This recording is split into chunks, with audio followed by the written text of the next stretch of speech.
Hello and welcome to Here for Doctors, the RMBF podcast.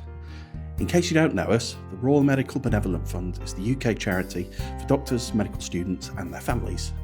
For doctors in financial hardship due to illness, injury, disability or bereavement, we provide financial support, money advice, wellbeing support and more. I'm Joe Meredith, our Senior Communications Officer. In this pod, I talk to great guests who share a common interest, supporting medics in need. I'll also be sharing expert advice for doctors around mental health, wellbeing, working life and more. This time around, I'm speaking to our CEO Steve Crone, who's been at the helm of the charity for over 15 years. We talked about the changes he's seen during that time, the shifts in demographics and demand among doctors seeking help, and how the RMBF has adapted to these. We also covered the stigma of seeking help, the vital role of our supporters and volunteers, and more. Hope you enjoy.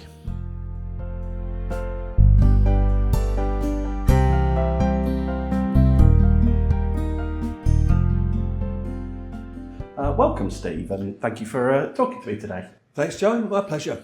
How long have you been with the RMBF now? Oh, that's a very good question. So just coming up for 15 years. 15 years, and sadly, we are going to be saying goodbye to you soon. Is that true? Very true, yes. Time waits for no man, and so now is the time that I should be retiring and hanging up my boots. Taking a very hard-earned retirement, I would say. Well, I must admit, I'm looking forward to it, but it will be a real struggle leaving the RMBF because I've loved every minute of being here. I'd always been involved with health charities, running health charities, and going back to my very first job after university was as a caseworker. Ah, right. And what was that? And so I was at a charity called Counsel and Care, helping older people and their relatives, and a lot of the work there involved referring people to occupational benevolent funds. Ah, that sounds familiar. And the database was somewhat different. It was a big A4 file. That was my work. So it kind of squared the circle from having referred people to organisations like the RMBF and to come and be part of it. You're dealing with our casework team on a day-to-day basis as well, so having that familiarity, I'm sure, is helpful. Yeah, and I worked in casework for a number of years, and was eventually the director of casework at Counsel and Care, and it's nice to reconnect with that world, if you like. Absolutely, yeah. I'm going to ask you to cast your mind back a little bit. If you think about maybe around the time that you joined the charity, how were we, sort of as a whole, helping doctors at that time? You know, what sort of issues were they presenting with, and was it different from today in any way?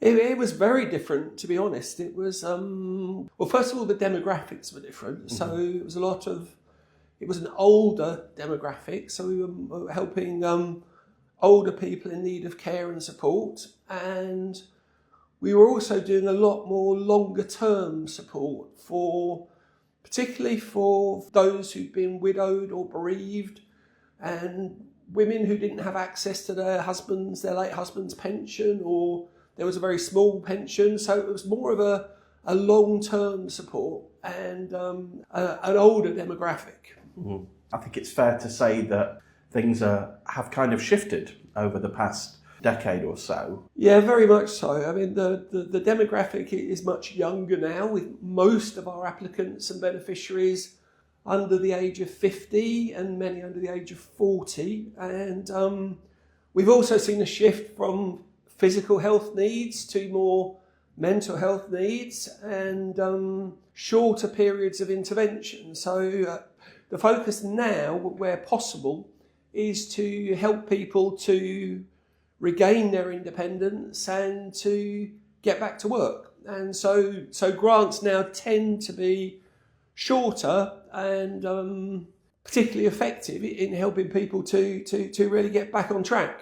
Yeah, and a lot of the people we help do manage to get back on track very quickly, don't they? It's like a lot of them are back to work within 1 year, 2 years, for example. Yeah, I mean, it's very, very positive. The outcomes are very positive. We know what we do works, we know it's effective, and for the sake of sometimes relatively small financial support, or certainly short-term financial support.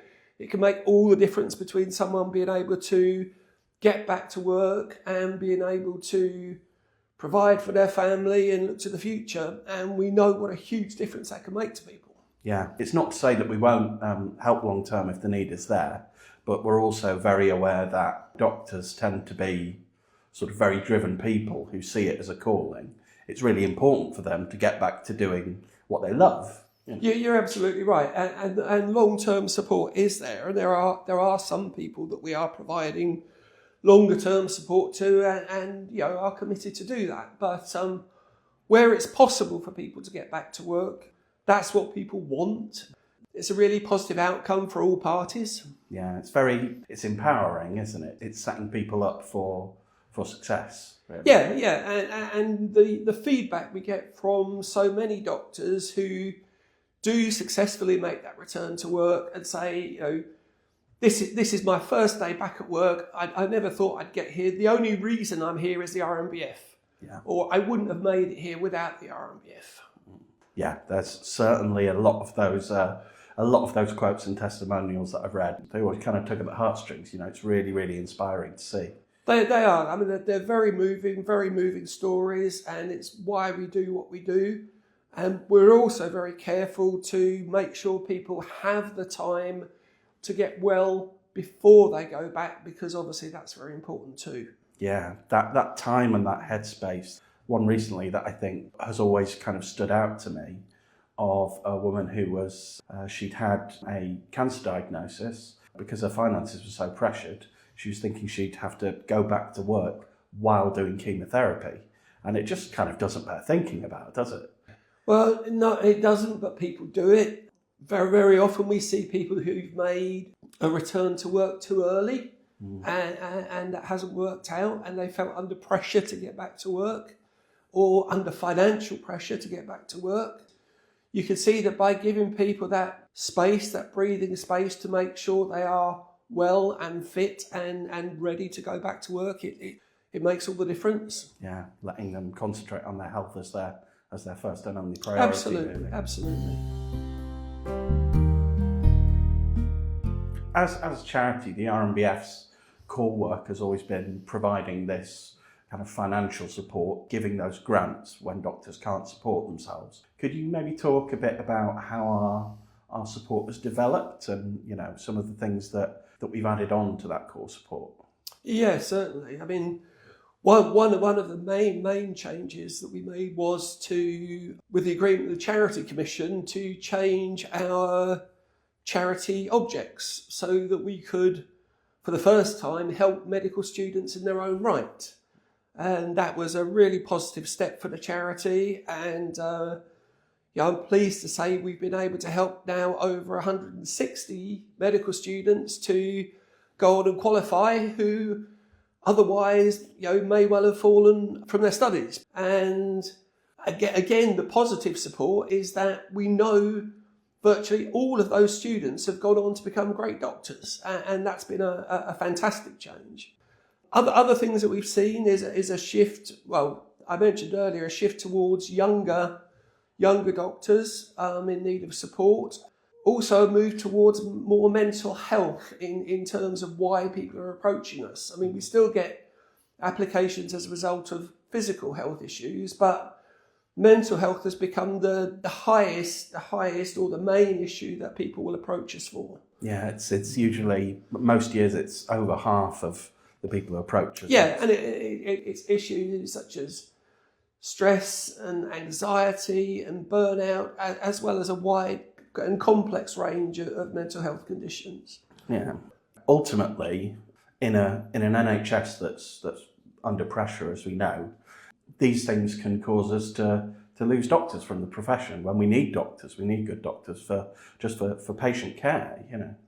You're right. And we've also made some other changes. One of the changes we've made is to provide a wider wellbeing support program. Mm-hmm. So we've got a whole range of support on our website in partnership with Right Steps, so you can access online support on just about every issue you could think of. So, whether it's around stress and anxiety or depression or alcohol or drugs or gambling or issues like menopause or parenting, there's a whole range there. And we've just recently launched a new talking therapy service too. And the whole program is very much focused on the needs of the individual and is built around the needs of the individual. So, the simple message would be, if in doubt, give it a go, and you'll be made very welcome, and you can use it as you wish. Another change that we introduced was grants that we could make between meetings of the grants committee. Yes. And we had feedback. We do regularly do research with our beneficiaries to find out what they think of the service and how we could improve it. And I'm pleased to say the feedback is always very positive. But one very clear and sensible suggestion came back was that when people need help, sometimes they need help very quickly. Yeah. And we're not an emergency service, but we can work more quickly than every 2 months. And so with the agreement of the trustees, we introduced interim grants between the meetings of the grants committee, so that the payments can be made more promptly and meeting the immediate need and keeping the wolf from the door. And that's been a really positive step. What do you think the RMBF is going to need to be mindful of in future when developing its support?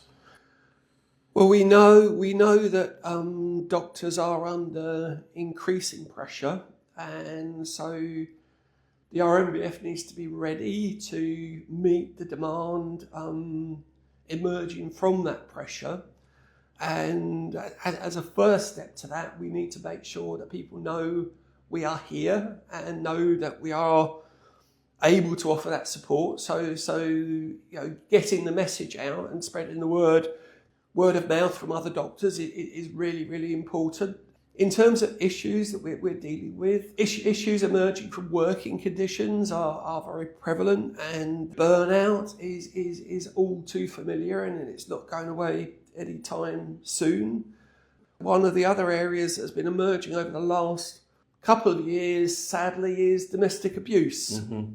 That's an area that the RMBF is going to need to be doing more work on in the coming years. Yeah, it's very sad to see a rise in people coming to us having experienced domestic abuse, but it's also where financial support can make a really crucial difference, because domestic abuse often kind of goes hand in hand with that financial abuse, people not having access to their own money, for example. You're absolutely right. So many of the stories that we've seen have been about being denied access to finances, and the fact that we can help in those circumstances is just so important. I think over the time that you've been here, interacting with doctors and helping doctors on a day-to-day basis, what would you say you've learned? Is there anything sort of interesting that you maybe didn't know all that time ago when you joined? Yeah, I think that there's a number of things I've come to understand about doctors, working so closely with them.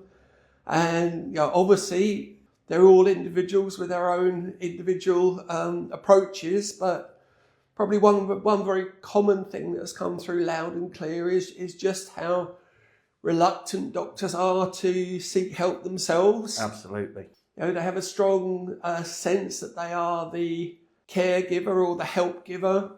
The idea that they should be asking for help is something that's a challenge for a number of them, and we've done a lot of work around that to share stories of how many doctors do seek help and normalising ill health, that it can happen to anyone, and particularly when you least expect it.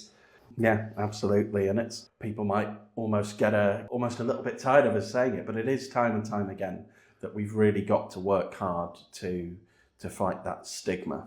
And I think things are getting better, but also, there's always probably going to be kind of a little bit of that we rub against, just because of kind of the nature of the profession, really. Yeah, it is. And I think the doctors themselves are aware of it, and the number of people who say, I didn't really want to contact you, or I wasn't sure about contacting you. And the counter side of that is the number of times when we meet at the Grants and Awards Committee and colleagues will say, if only this person had approached us earlier. Absolutely.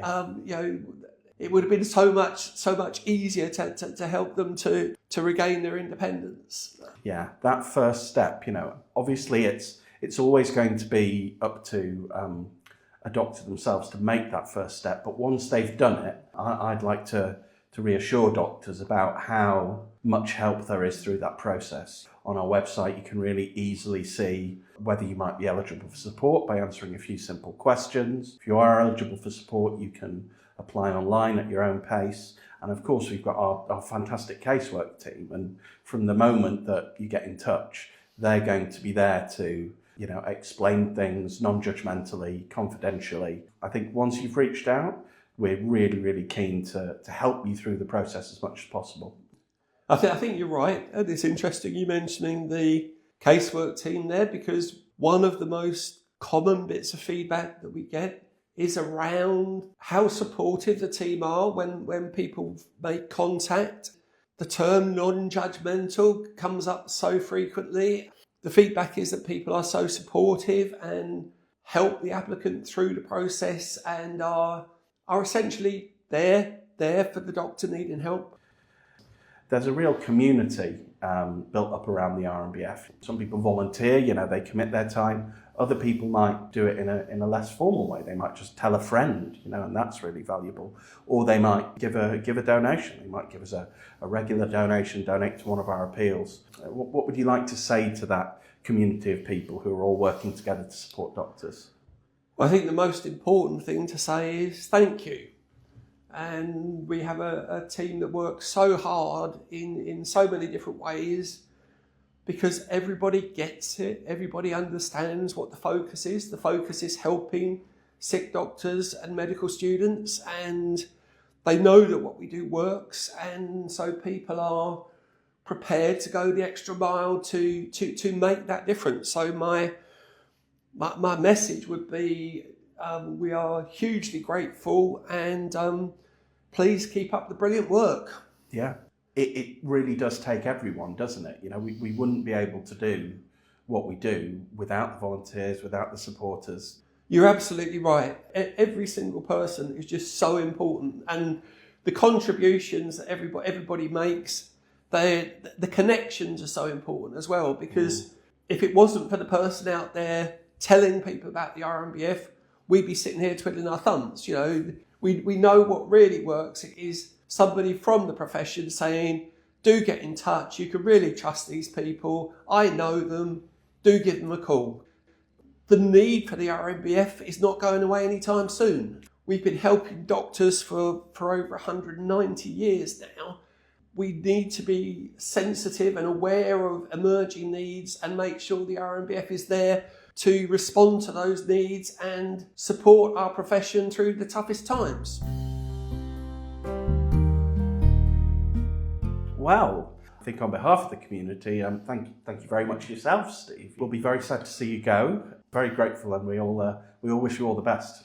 Well, thank you, Joe, and it has been a real pleasure, and I'm very confident that the RMBF will go from strength to strength. We will do our utmost, Steve. We'll do our utmost.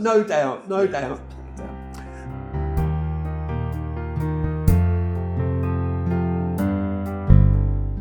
I'm sure you'll join me in wishing Steve all the best.